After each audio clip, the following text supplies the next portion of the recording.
How's everybody doing? My name's Mike, and we got Miss Chanel hanging out on place with us today, and we also got Mr. Roots hanging out with us on place today. So what we're going to be talking about today is thresholds. So in this program with dog training, thresholds are a huge part of what we're doing. It's going to break up the dog's day. It's going to give them boundaries.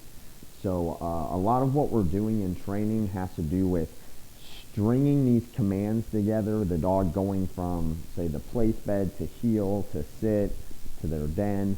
We're stringing all these commands together because that's how we've gotten communication with the dog. And we're also using thresholds, and we're also marking the dog's behavior. These three things are really what is encompassing the dog training. So today we're going to mainly just worry about thresholds, and this bed, believe it or not, acts as a threshold for the dog. The dog's allowed to be on the bed.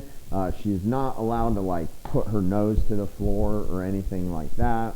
The floor kind of acts as, it's like hot lava. They're not supposed to be touching the floor when they're in their place command, which is the bed. Another threshold would be their den, their crate, or would be like any doorway, the front door, back door, anything like that. And what that's going to do is, with thresholds, you're creating this automatic boundary, and it helps keep the dog calmer.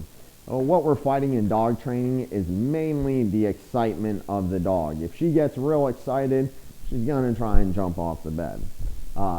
So if there's certain things that trigger them, we want to really work on that. So what I'm going to do is I'm going to have my dog going back and forth from his crate to his place bed, and they're actually very close together, believe it or not. In the camera, it looks like the dogs are much farther apart than what they are, but I'll assure you, this is like I'm standing in the middle of them. 1 foot can touch here, and 1 foot can touch here. These dogs are only about 3 feet away from each other, but the key is, this is what I've been doing with them since the beginning. The dogs understand that they're not going to be stopping and interacting with each other when she's in her place command and when he is in command to go to his den. Her job is to hold that place command, and his job is to do what I'm asking as far as what I'm directing him to do, going from his den and to his place. So and if she tries to get off the bed, makes a sudden movement like she is going to get off the bed, I'm going to mark it, and I'm going to correct her, most likely with the e-collar. We can also use a shake can, a bottle filled with pennies, and I can also tug the leash. So before I even get started, what I'm going to do is I'm going to grab her leash, and I'm going to put it out in a way that I can stop her if I need to. That if she actually made it off the bed, I can step off the leash and get her back to where I need her to be. It's about being prepared. That's how you're going to get compliance with her. So here we go. We're going to go ahead and start. Roots, heel, foots. Then, good girl, good place. So I'm marking that, good place. Good boy, good den. And what happened at first, you see I put my body in between them the first time. That's a good idea. Roots, come. Attaboy, good boy. Place, good girl, good place. So I'm having to mark two different dogs at one time is what's happening. Good girl. So I marked it, gave affection. So she understands, hey, guess what? I like it when you do that. That's good. Roots, puss. Then, no. Puss. Then. Attaboy. Good boy. Good girl. Good place.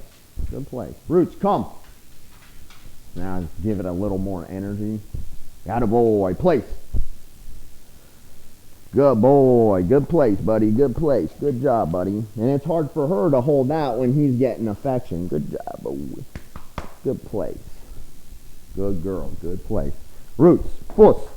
And here's where I'm also, see, she stopped herself. Here's where I'm also using the names of the dogs so they can understand who I'm talking to. The name gets their attention. Roots. Den. And say, good place, Chanel. Good place. Atta girl. Good place. Good place. Roots. Come. Attaboy. Place. Place. So I just reminded her because she was looking a little iffy, so I just reminded her what I want. Good boy, good place. Puss. Then. No, then. Attaboy, good boy, good then.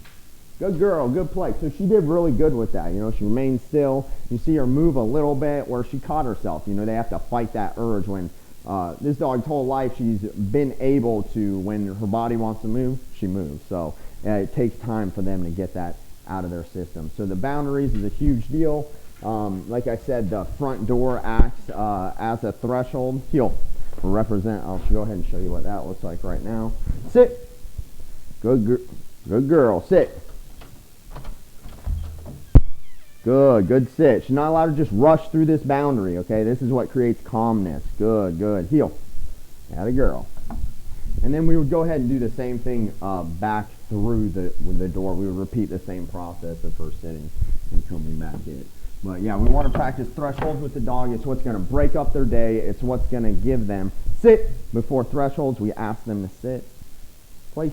It's what's going to break up their day. It's what's going to give them boundaries, and it's what's going to create calmness in your dog. If we can get the body to stop moving so much, and her mind will follow, her mind will actually calm down if we can get her body to